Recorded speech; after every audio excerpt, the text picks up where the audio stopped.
Magandang araw po sa inyo lahat. Welcome po sa panibagong video natin dito sa Makapili TV.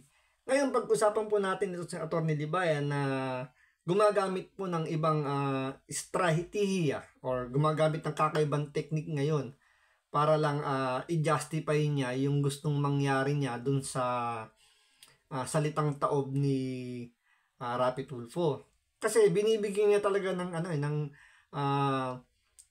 definition yung taob is ipapapatay o namatay. Ngayon, dito talagang dito niya pinaliliwanag sa social media kung ano yung magiging depensa niya dun sa ikinaso ni Rapi Tulfo na cyber libel. So, ngayon pag-usapan po natin yan, pero bago po natin simulan yung topic na to, maglalambing lang muna ako sa inyo. Total, magpapasko naman. Kung sakaling di pa kayo nakasubscribe sa channel na to, pakipindot naman yung subscribe button and pakipindot na rin yung like. Wala naman pong bayad dyan. Maglalambing naman po kasi dahil magpapasko naman. So, tuloy po natin. Tingnan natin kung saan kumukuha ngayon dito si Atty. Libayan na pwede niyang gawing depensa. Na ito yung sasabihin niya sa korte. Ito yung ihaharap niya sa mga judge para pataubing yung ikinaso ni Rapi Tulfo na cyber libel. So, panoorin po natin. Alright, yan. Magandang araw mga kabatas natin at welcome sa Isinamang Live Stream. Mga kabatas natin, tuloy natin itong pagtulong sa atin ni Rapi Tulfo. Actually, hindi naman pagtulong. Pagpasubo ni Rapi Tulfo sa sarili niya doon sa pagsabi niya na tataob yung mga tao at tuwang. So, ito daw yung magpapataob daw kay Rapi Tulfo doon sa argumento niya doon sa salitang yung isa kinaso ni Rapi Tulfo na cyber libel kasi may sinabi si Rapi Tulfo doon na baka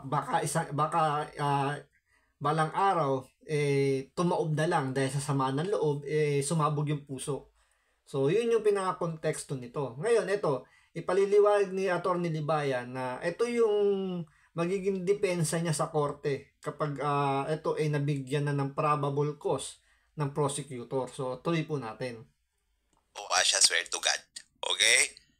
So, bago tayo tumuloy dun sa mga comment section at kung paano nila ipagtanggol si Rapi Tulfo dun sa comment section dun, mga kabatas natin, bago tayo tumungo doon, pag-aralan muna natin ang salitang root word. Okay? Bakit? Kasi nga, mga kabatas natin, we should... Dito, babalik muna tayo ng eskwelahan. So, tuturuan tayo rito ng teacher na si Mr. Libayan. Huwag muna natin siyang tawaging attorney. Tawagin muna natin siyang Teacher Libayan. Kasi dito magle-lecture si Teacher Libayan tungkol sa mga root words, mga adverb, verb, noun, mga ganyan. So, ipaliliwanag niya sa atin kung ano ba yung connection nito dun sa magiging depensa niya dun sa kinasong cyber libel ni Rapi Tulfo. Know the meaning of the root word? Basically, to understand the word. If it has a prefix, suffix, ano pa ba yung mga yun? Basta yung mga fix na yun.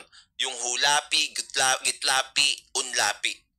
Kahit nagkakaroon ng ganon, itong, ano ba yun? Ito mga Lodi, tanong ko lang sa inyo Sa tingin nyo ba itong mga sasabihin ni Teacher Libayan na mga suffix, prefix, noun, tingin nyo ito tatanggapin to ng korte? Na parang dating ko rito parang nilecturean niya yung mga judge tungkol dito sa subject na to. Na ipaliliwanag yan ibig sabihin ng mga root word, ng mga suffix, prefix na to. Sa tingin nyo ba tatanggapin to ng korte yung gantong klaseng argumento? Tanong ko lang no. Pakinggan nyo maigi. Ano ba ang verb? Mga kabatas natin, ano ba ang verb? Verb, action word. Action word, di ba? So, agree naman. Tingnan mo, tatanungin mo yung judge. Your Honor, alam nyo ba kung ano ibig sabihin ng verb? Tapos ito ipaliliwanag niya. Tayo na ang taob ay action word. Di ba? Ano ba yung action word sa Tagalog? Ito tama. Sabi ni Orb of Greater Fortitude, ang root word ay salitang ugat. So, tayo naman mga kabatas natin. Tapos sasabihin niya ngayon dito sa judge, Your Honor, alam niyo po ba na ang root word ay salitang ugat kung saan nagmula yung salita. Kaya niya tatanungin yung mga judge. Tingin nyo, tatanggapin ng judge yung ganitong argumento? Tuloy lang natin. At mga Tulfonatics ay nag-agree na ang root word, ang ibig sabihin ay salitang ugat. At ang salitang ugat, mga kabatas natin, doon sa salita na binitawan ni Raffy Tulfo ay taob. Okay? Goods na tayo doon. Di ba? So, sasabihin niya sa judge, alam nyo ba, judge, Your Honor, na ang salitang tumaob na lang, ang root word yan, taob. So, nagkakaintindihan tayo dyan, Your Honor. Wala tayong pag-uusapan dyan, ha. Ang salitang root word ng tumaob, taob. So, Your Honor, tandaan niyo yan. So, tingin niyo tatanggapin ng korte yan? So, kayo yung sumagot. Tapos, mga kabatas natin, sa tataobin, o itataob, o patataobin, ang root word din ay taob. O mga Tulfonatics, malamang agree na tayo doon. Pag hindi pa kayo nag-agree doon, ewan ko na lang talaga. Tapos sasabihin niya sa mga judge, no? Pag hindi kayo nag-agree dito, ewan ko na lang sa inyo na ang root word ng salitang tataobin, tumaob, taob. Magkakaproblema tayo. Parang ganun yung ibig sabihin ni Atty. Levine. Ganun sasabihin niya sa judge, no? So wala na tayong pagtatalunan dyan, Your Honor. Ang root word ng salitang tataobin at tumaob, taob. So wala tayong pagtatalunan dyan, Your Honor. Di ba parang, ewan ko, paano ipaliliwanag to? Okay, sabi dito, pandiwa. Salamat. Oo. Pandiwa nga. Oo. Siguro yun, just nakaganon lang, no? Tapos pinakikinggan lang siya ng kung ano yung mga sinasabi. Tapos yun just sasabihin, pengen mo ng kape. Habang pinakikinggan si Atty. Levine, higop na parang ganun yung mangyayari. Parang ganun yung nakikita kong expression ng mga judge, Pandiwa. Salamat. Pandiwa ang action word. So ito, agree na tayo doon na ang root word o ang salitang ugat doon sa mga sinabi ni Raffy Tulfo na tataobin at taob ay taob. Agree din tayo na ito ay isang pandiwa o isang verb, action word. Isang bagay na nagsisignify ng isang gawain o akto o action. Correct, di ba? Ngayon, mga kabatas natin, kailangan lang naman nating alamin kung ano, itong si Alan Matsunaga, taong obob. Alam mo yung unang basa ko, taong oblo, taob. Baka yun ang sabihin nila, no? Okay? Taob. Ito, tama. Tumaob is taob. Di ba? Pansinin nyo ito si Atty. Libayan o si Teacher Libayan, kung ano man yung profession nito ngayon, kumukuha siya ng kanyang suggestion sa comment section na pag hindi niya alam, itatanong niya sa mga subscriber niya, doon sa comment section siya kukuha ng mga magiging sagot niya na hindi rin niya alam kung tama ba yung sinasabi. Ako personally, hindi ko masyado naiintindihan hindi ko na masyado maalala yung ibig sabihin ng mga suffix, prefix na yan, yung mga terminology dyan sa mga salitang yan. Pero for sure, may mga sumabit dyan. Pero sabihin natin tama yung mga sinabi dun sa comment section na yon. Ang tanong ko dyan, ito ba mga sinasabi ni Atty. Libayan dito sa mga discussion na to, itong mga sinasabi niya mga prefix, suffix, ganyan. Sa tingin niyo ba, tatayo yun sa korte? Yan yung sasabihin mo sa korte na parang le-lecturean mo yung mga judges na ito yung kahulugan ng mga salitang pag-aaralan natin o yung i-discuss natin dito sa hearing na to. Ang alam ko dyan, tatanungin lang naman muna dyan, ano ba yung intention? Ano ba yung ikinaso? Ano ba yung inireklamo sa'yo? Hindi mo kailangan pahabain na kailangan pang sabihin ang root word po ng salitang yan ng sinabi ni Rapi Tulfo, may root word po yan.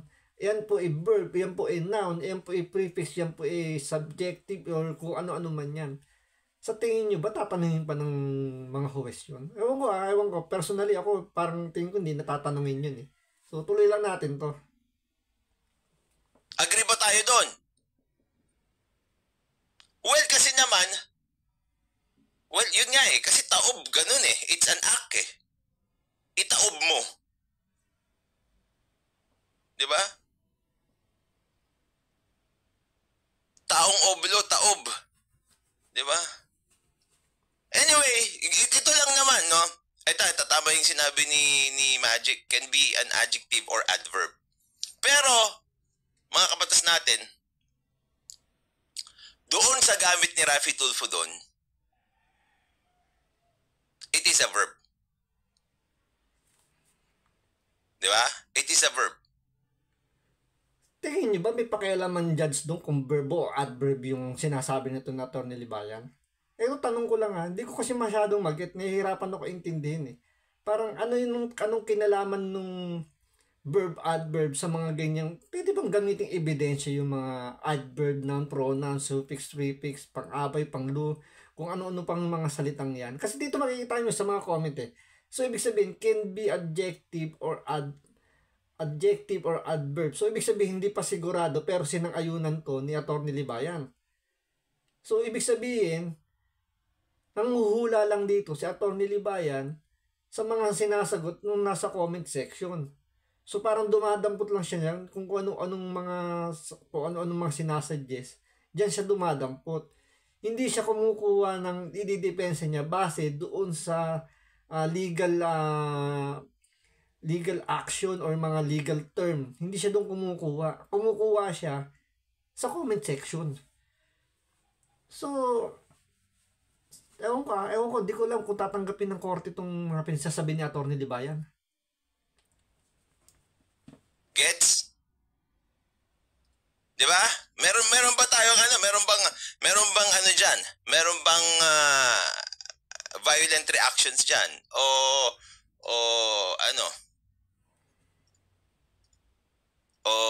Anong tawag diyan? Oppositions. Tignan natin kung ano yung gamit niya. Okay? Hindi yan.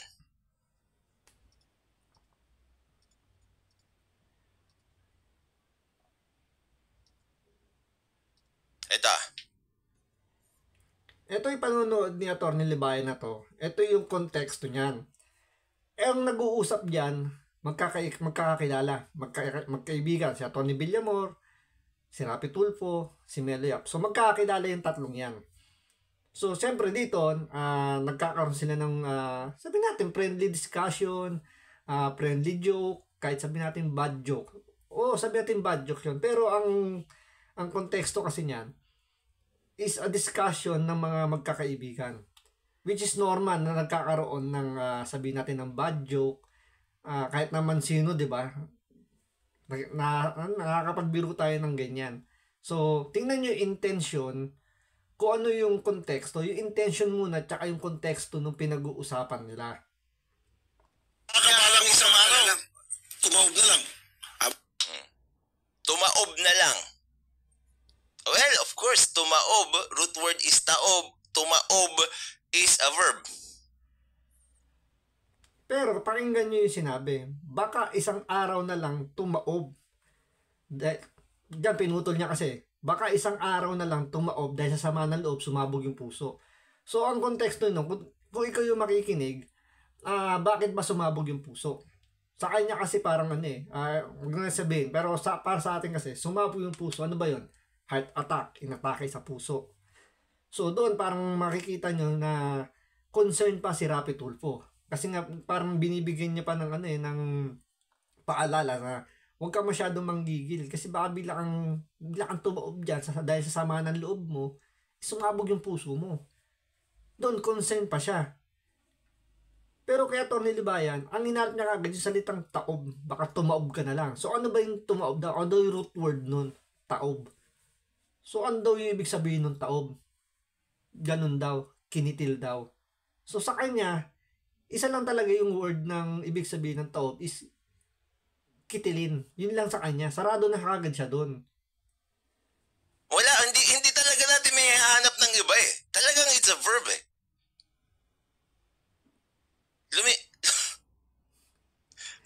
Ako feeling ko, wala namang, hindi natatanungin ng judge yan kung anong, ano ba yan, kung anong klaseng salita ba yung kung verb o adverb o kung ano-anong mga verb na yan. Ang tatanungin, ang titingnan ng korte dyan, ano ba yung intention nung sinabi ni Rapi Tulfo? Ano ba yung kahulugan nun? Hindi natatanungin ng korte kung noun ba yan. Wala, hindi natatanungin yan. Ako, hindi ako abogado, pero feeling ko, hindi natatanungin ng korte yan kung verb or adverb, kung ano pa, pang salita na yan. Ang titingnan ng korte dyan, ano ba yung intention nung sinabi yan ni Rapi Tulfo? Kung yan ba may mali siya, may libelous ba yan? Or kung yan ba may threat? So, yun, korte na magsasabi kung ano yung magiging pakahulugan nung sinabi ni Rapi Tulfo. Hindi yung tatanungin pa, verb ba yan? Ewan ko. Objection ba? Tama. Yun yung hinahanap ko. May objection ba dyan? Na yung tumaob ay hindi verb. Dito, balikan natin dito. Dito naman sa isang gamit niya ng word na taob. Okay? Tandaan nyo, root word kasi yung ating tinitignan. Okay? Para hindi tayo malito. Dito naman, itong video pinapakita naman na Atty. Libayan. Ang konteksto naman nito, yung dalawang nasa baba, yan yung nag-aaway. Yung nagreklamo, tsaka yung nireklamo. Siyempre, dahil nag-aaway yung dalawa, siyempre may mga terminology ang sinasabi tulad niyan, gigripuhan ka. Which is yung pag sinabing gigripuhan, sasaksakin ka dahil sa tagiliran para sumirit yung dugo. So, siyempre, andyan yung magpapaliwanag si Rapi Tulfo kung ano yung mga pwedeng mga terminolohiya para makasakit or ano mang pwedeng gawing hindi maganda. Siyempre, normal na may mababanggit ka dyan. At the same time, magkaiba ng timeline yan. Ito, ginawa na banggit to ni Rapi Tulfo, March pa. Yung isa October, yung nauna. Ngayon, ano ba yung konteksto nito? Siya, mediator siya rito, inaayos niya yung problema. May complainant. May complainant dito, may nagreklamo, may inireklamo. Doon sa kabila, isa friendly discussion tungkol doon sa isang tao na lagi nang gigigil kay Rapi Tulfo. So, magkaibang konteksto yun. So, magkaibang ibig sabihin nung sinabi ni Rapi Tulfo doon sa October 3, dito sa sinapakita ni Atty. Libayan nung March pa, magkaiba ng konteksto yan. So, yan dapat ang titimbangin o sa tingin ko, hindi naman tayo abogado, pero sa tingin ko, ito yung titimbangin ng korte kung parehas ba yung ibig sabihin nung sinabi ni Rapi Tulfo na taob or tumaob, tataobin. Pero dito kasi may sinabi, tataobin kita, titinggain kita. Doon, face to face sinabi nung nagreklamo na ganun yung sinabi sa kanya. So, ibig sabihin yun talaga may threat kasi titinggain kita. Yun, may laman yun. Pero yung kay Rapi Tulfo, baka balang araw,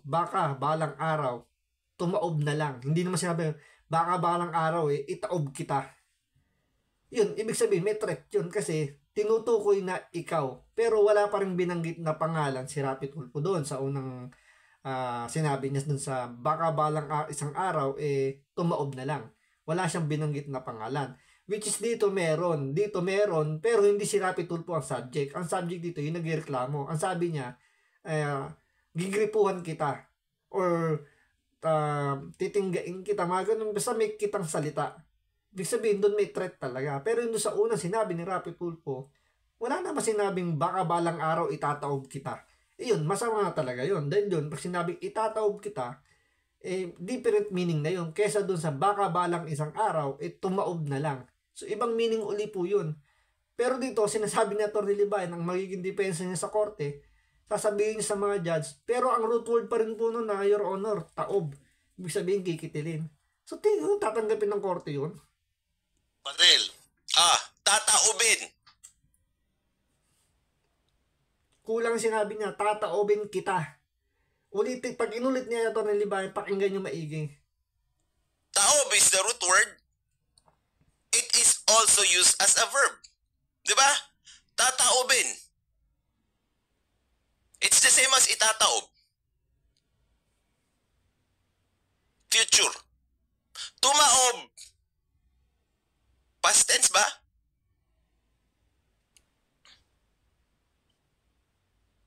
Di ba? Ano ba? Para ano? Tulungan niyo ako dito. Tignan nyo, humihingi siya ng tulong sa comment section niya para maipaliwanag niya ng maigi yung pinagsasabi niya rito. Ewan ko, hindi ko alam, hindi ko makaget kung paano tatayo sa korte itong magiging depensa niya ngayon. Kung ito yung magiging depensa niya, hindi ko makuha kung paano tatayo sa korte itong baka lumabas pa rito, nilecturean niya pa yung mga yung mga huwes, yung mga judge tungkol dito sa subject matter na to. Baka sabihin ng mga judge, nasa ba tayo? Nasa eskwelahan ba tayo? Tinuturuan tayo nitong abogado na to tungkol sa mga salitang noun, pronoun, verb. Ewan ko, hindi ko mag-get talaga. So, sana kayo naiintindihan ninyo.